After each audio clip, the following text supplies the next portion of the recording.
Assalamualaikum warahmatullahi wabarakatuh. Halo guys, kembali lagi bersama kami kelompok 1. Di video kali ini kami akan ngebahas supply dan demand pelayanan kesehatan.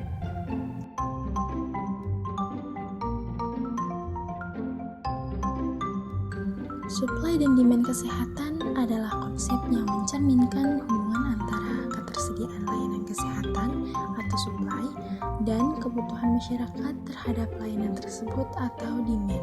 Jika supply dan demand seimbang, maka layanan kesehatan dapat memenuhi kebutuhan populasi. Ketidakseimbangan dapat mengakibatkan masalah seperti akses terbatas atau biaya yang tinggi.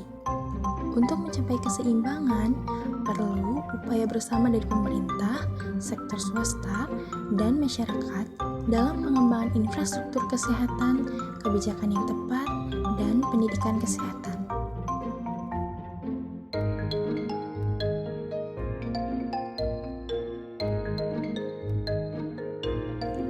Supply atau penawaran.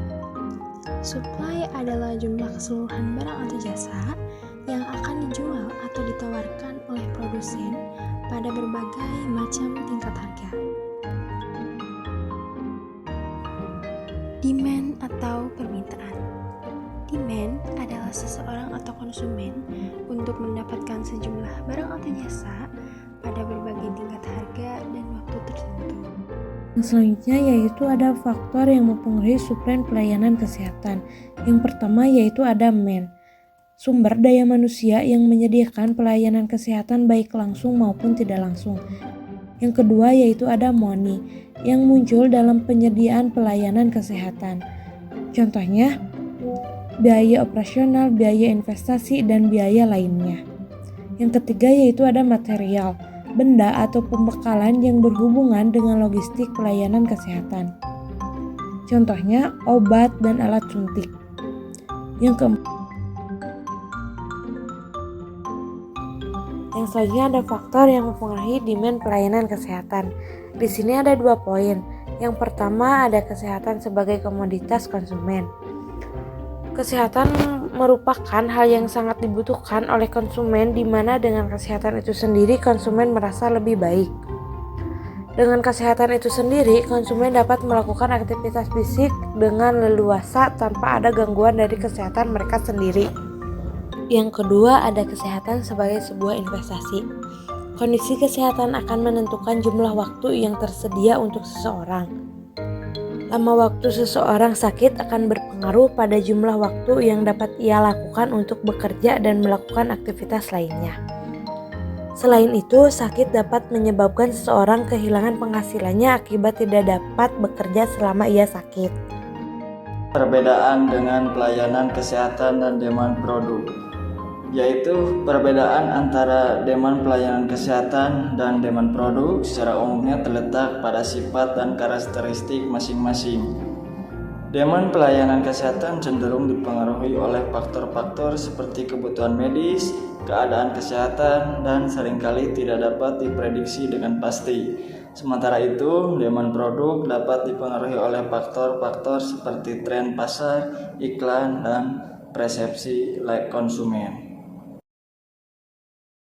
Itu elastisitas demand pelayanan kesehatan, yaitu elastisitas menunjukkan hubungan antara kualitas yang diminta oleh konsumen dengan harga, serta berbagai hal yang berhubungan dengan faktor ekonomi. Selanjutnya yaitu dalam pelayanan kesehatan permintaan tergantung pada sifat urgensinya. Yang pertama yaitu emergensi, penyakit jantung mendadak, apendik, dan lain-lain. Pada sifat emergensi ini, elastisitas demand dalam pelayanan kesehatan tergolong inelastik. Semakin emergensi suatu keadaan, maka kurva dari demand akan bersifat semakin inelastik, bahkan inelastik sempurna. Yang kedua yaitu non-emergensi. Pada saat non-emergensi ini, elastisitas demand dalam pelayanan kesehatan akan bersifat semakin elastis. Dalam keadaan yang tidak darurat, pasien cenderung memikirkan faktor lain yang mempengaruhi, salah satunya yaitu biaya. Maksudnya hukum permintaan dan penawaran itu apa? Kira-kira contoh sederhananya seperti ini. Misalnya Anda bayangkan diri Anda sebagai penjual susu murni. Dengan mempertimbangkan berbagai ongkos dan keuntungan yang ingin Anda peroleh, anggap saja Anda menjualnya dengan harga Rp5.000. Orang-orang mulai berdatangan membeli susu murni di kedai Anda. Dari anak sekolahan, ibu-ibu arisan, sampai bapak-bapak yang hobinya badminton. Namun, karena sudah habis terjual, orang-orang jadi pindah mencari susu murni ke kedai pesaing Anda. Wah, ternyata pesaing Anda pasang harga di Rp6.000 dan masih laku juga. Duh, coba kalau Anda nggak kehabisan susu murni. Anda pasti masih bisa jualan, bahkan menambah keuntungan Anda. Anda menghubungi supplier untuk menambah stok susu murni Anda ya?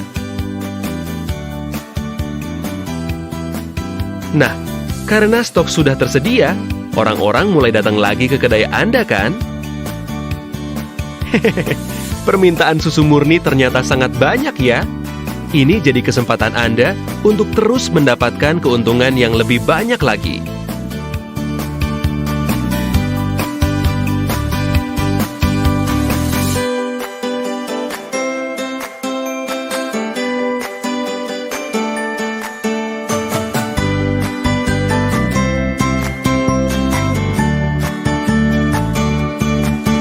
Grafik berikut ini menunjukkan hubungan antara harga dan jumlah penawaran dari sudut pandang pengusaha. Semakin tinggi harga barang, para pengusaha akan terus menambah jumlah barang dagangan untuk mendapatkan keuntungan yang lebih banyak lagi. Hal ini biasa disebut sebagai kurva penawaran. Tapi, di suatu titik, bila harga barang terlalu tinggi, banyak orang yang jadi tidak mampu untuk membelinya.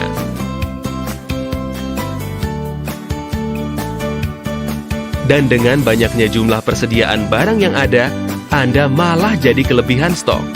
Lalu, apa yang akan Anda lakukan? Anda tidak akan berputus asa, bukan?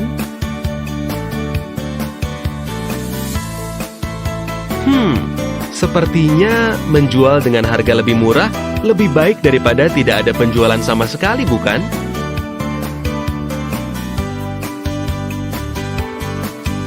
Wow, ternyata pesaing Anda juga terus menurunkan harga susu murninya ya. Karena penjualan Anda semakin banyak, persediaan susu murni Anda semakin sedikit. Berarti, saatnya untuk menambah stok susu murni Anda lagi nih.